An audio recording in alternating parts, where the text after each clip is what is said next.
The court.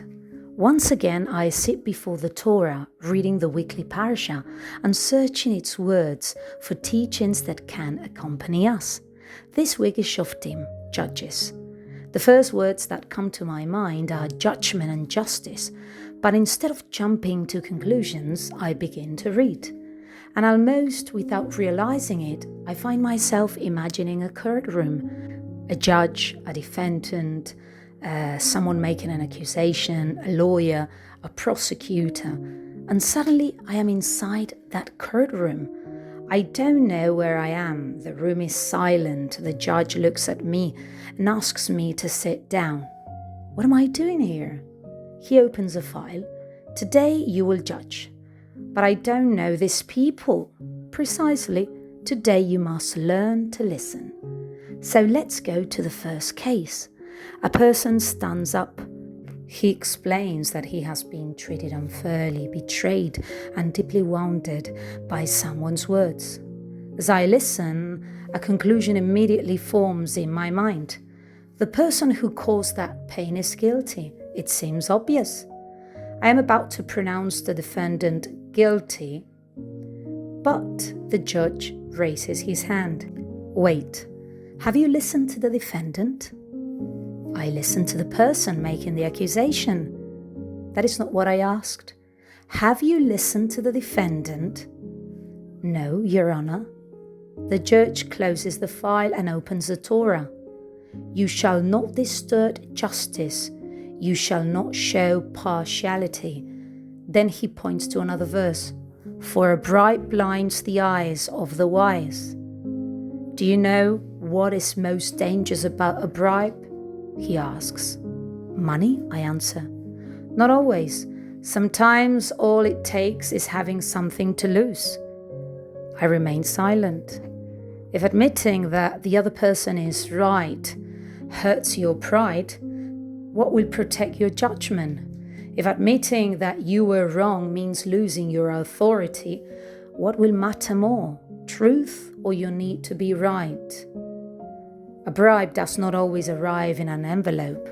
Sometimes it looks like pride, fear, resentment, a need to protect the image we have of ourselves. Sometimes the most dangerous bribe is whatever we are unwilling to lose in order to recognize the truth. Now, the judge says, listen to the defendant. And something uncomfortable happens. The first person was not lying. His pain was real, but I had only heard one side. And then I remember Rashi's teaching on Tzedek, Tzedek, tirdof. Justice shall you pursue. Rashi points us toward a worthy and trustworthy bet din, a proper court. Justice is not only about reaching the right verdict, it is also about how we arrive at it. What have you learned? The judge asks. That listening to the other person doesn't mean agreeing with him. Then what does it mean? It means giving the truth a chance. The judge nods. Now you may judge.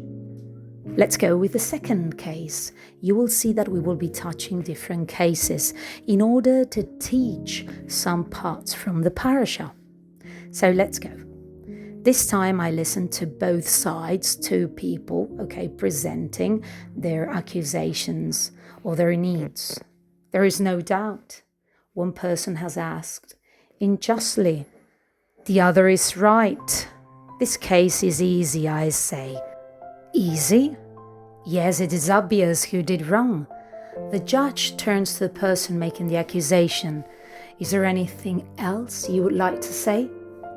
The person hesitates, then tells us something he did. It is not the same, it is not as serious, but it is there. I look at the judge. That doesn't change what was done to him. Yes, you're right, it doesn't change it. Then why does it matter, I say? Because you're not here to prove that one person is good and the other one is bad. You are here to seek the truth. And then I remember Ibn Ethra. The repetition of Tzedek calls us to pursue justice even when the result does not favor us. Do you want justice? Yes, of course. Even when it does not favor you? He's not asking whether I want the guilty person punished. He's asking whether I want the truth when that truth also forces me to look at myself. And I remember the greatness Rambam attributes to a true sage. Not clinging to an opinion out of pride but being willing to recognize the truth when it appears. What matters more? The judge asks. Being right? No, I want the truth to prevail. The judge nods. Now you may give your judgment. But before I can leave, he asks one more question. And what if you really are right? What do you mean? What if someone has truly wronged you? What do you do then? This time I don't want a beautiful answer. Because real injustice exists. Real wounds exist. Some people really do cause harm. The Torah does not ask me to call injustice justice. So I say, I set boundaries. And then I seek repair. And then I don't know what to say. What do you do with what was done to you? Because I can seek justice and still allow injustice to take root inside me. I can become harder, more suspicious, quicker to condemn. I can begin doing to others what someone once did to me. And then I understand I cannot always choose what someone does to me, but I can choose what I do with what happened. I can defend myself without hatred, set boundaries without humiliation, seek justice without turning it into revenge, because being right does not give me permission to lose myself. The judge looks at me. So what's the question? I answer, who will I become because of what was done to me? For the first time, the judge smiles. Third case. The next file is different. There are two people. One has power, the other does not. One has resources, the other barely has a voice. What would you do? The judge asks. I would apply the same law to both. Is that justice? Shouldn't the law be the same for everyone? Yes. Then remember this. He opens the Torah. We arrive at the king. The Torah could have given him even greater power. Instead, it places limits on his power. The king must write a copy of the Torah and read it every day of his life. Why? Because anyone who has power must constantly remember that he is subject to the law. The judge looks at me. Do you have power? Well, I am not a king. That is not what I asked. Do you have power over anyone? I begin to think. Then I say yes. At home, at work, in my relationships, through the words I speak and the decisions I make.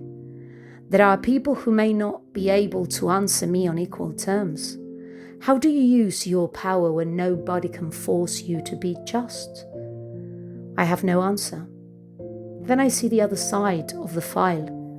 The person with less money, less influence, less voice, fewer possibilities.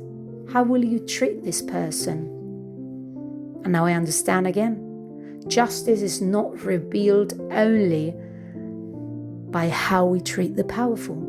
It is revealed by how we treat someone who has nothing to offer us in return. It is easy to be kind to someone who can benefit us, easy to respect someone who can fight back.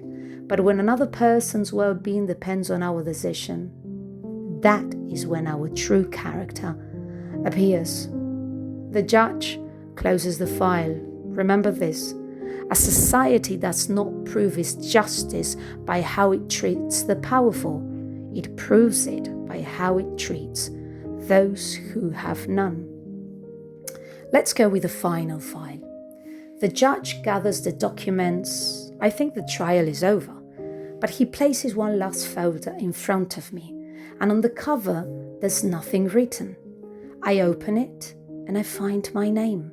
I look up. Me? The judge nods. Now you must judge yourself. I begin to read. Mistakes, words that cause pain, wrong decisions, people I failed to listen to, moments when I was right and others when I was simply convinced that I was. But then I found something even more surprising. My own sentences. I am not good enough. I cannot change. This is just who I am. I always do the same thing. I look at the judge. Do I have to judge this too? Yes. And what is the sentence? That is for you to decide. I remain silent. I can also be unjust toward myself. Wow. I can turn a mistake into an identity. I can demand mercy from others while refusing to give it to myself. But I can also use mercy as an excuse to avoid responsibility. And then I remember Rabbi Ibaya Ibn Pekuda and his teaching of Chesbon Nefesh, the accounting of the soul. It's not about destroying myself. It is about looking at myself truthfully. And for the first time, instead of asking, I'm a good person or a bad person, I ask, what do I need to repair? The judge closes the folder. Now you may leave. But before I stand, I see one final sentence written on the table. Tzedek, Tzedek, tirdof. Justice, justice shall you pursue. And I understand. The Torah is not only speaking about how I judge others, it is speaking about how my own inner court judges. I cannot demand justice from the world while refusing to seek it within myself. I cannot ask others to recognize their mistakes if I refuse to recognize my own. But neither can I condemn myself forever for what I did yesterday. Justice requires truth, and teshuvah reminds us that truth does not have to be the end. I look at the judge, and suddenly I understand who has been sitting before me all along. He was not merely a judge. He was the judge of the universe. And suddenly I think of Elul, of Rosh Hashanah, of that moment when each of us stands before him. And perhaps now I understand something I could not see before. I see my mistakes. He also sees my possibility of change. I see what I was. He sees what I can still become. So when I stand before him, perhaps I do not have to prove that I was always right. Perhaps I only need to be able to say, I sought the truth. I recognized my mistakes. I repaired what I could. I returned through teshuvah when I fell, and I never stopped pursuing justice. The judge stands. The room falls silent. And before he disappears, he says only one thing. Now, go home. I open my eyes. I am once again sitting before the Torah. The book is still open. The courtroom is gone. But something has changed. Now I know that whenever I open the Torah, I will not only read its words, I will allow its words to judge me. And perhaps that is the true beginning of Elul.